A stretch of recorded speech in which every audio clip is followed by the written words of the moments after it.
Discipline is actually easier than you think. I know that sounds ridiculous because most people imagine discipline as this painful thing where you wake up at 5 a.m. every day, never eat junk food, never waste time, and somehow have unlimited energy while everyone else struggles. But that's not discipline. That's a fantasy. The reason you struggle with discipline isn't because you're lazy, weak, or missing some secret ingredient that everyone else has.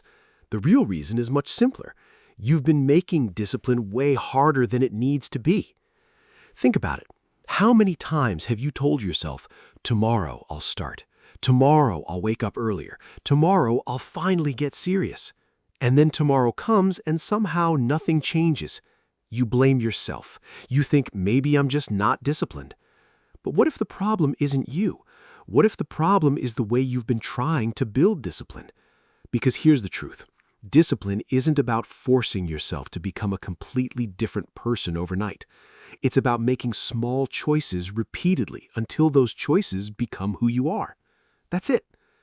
Most people misunderstand discipline because they think it requires motivation. They think disciplined people wake up every day feeling excited to work. They think successful people always feel focused, energized, and ready. They don't. They feel tired. They feel lazy. They feel the same resistance you feel.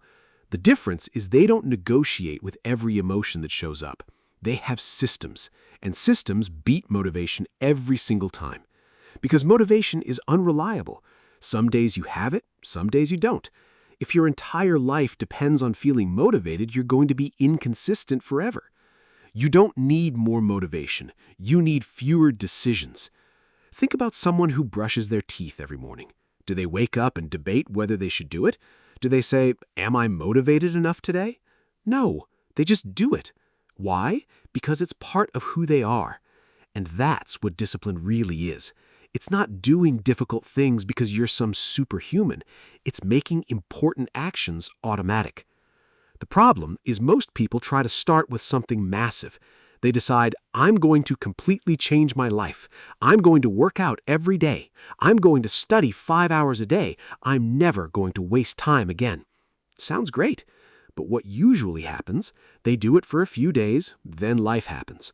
They miss one workout, they have one unproductive day, and suddenly they think, well, I failed again. No, you didn't fail. You just built a system that was impossible to maintain. The secret is starting smaller than your ego wants, because the beginning of discipline isn't intensity, it's consistency. If you want to start working out, don't tell yourself you're going to train 2 hours every day. Start with 10 minutes. If you want to read more, don't promise yourself you'll finish 50 books this year. Read 5 pages today. If you want to study, don't force yourself into a 6-hour session. Start with 20 focused minutes. Why? Because every time you keep a promise to yourself, you build trust. And self-trust is where discipline comes from. You start proving to yourself, I am someone who follows through. And that identity becomes powerful. Because eventually, you're not forcing yourself anymore. You're acting like the person you already believe you are. But there's another thing nobody talks about. Discipline is not just about adding good habits. It's also about removing unnecessary battles. Your environment matters more than your willpower. If your phone is next to you while you're trying to work, you are making discipline harder. If your room is full of distractions, you're making discipline harder. If you constantly surround yourself with things that pull you away from your goals, you're fighting a battle you don't need to fight. Smart people don't rely only on willpower. They design their environment. They make the right choice easier and the wrong choice harder. Want to read more? Put the book somewhere visible. Want to stop scrolling? Move the apps away from your home screen. Want to focus? Remove distractions before you start. Discipline becomes easier when you stop depending on being strong all the time. Now, I know what you're thinking, but I don't have time. You do. The problem is not always time. The problem is attention. You spend 10 minutes checking your phone, then another 20 minutes watching random videos, then another 30 minutes doing things you don't even remember. And somehow you convince yourself you don't have time for the things that actually matter. The truth is uncomfortable. You don't need more hours. You need to stop giving your best hours away. Another excuse, I'm too tired. Fair enough. Sometimes you're genuinely exhausted. But discipline doesn't mean doing everything perfectly. Sometimes discipline means doing the smallest possible version. 5 minutes still counts. 1 page still counts. 1 push-up still counts. Because the goal isn't proving that you're perfect. The goal is proving that you don't quit. And that's how momentum is created. Momentum is the most underrated part of discipline.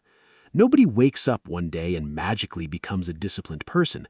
It happens through hundreds of small actions.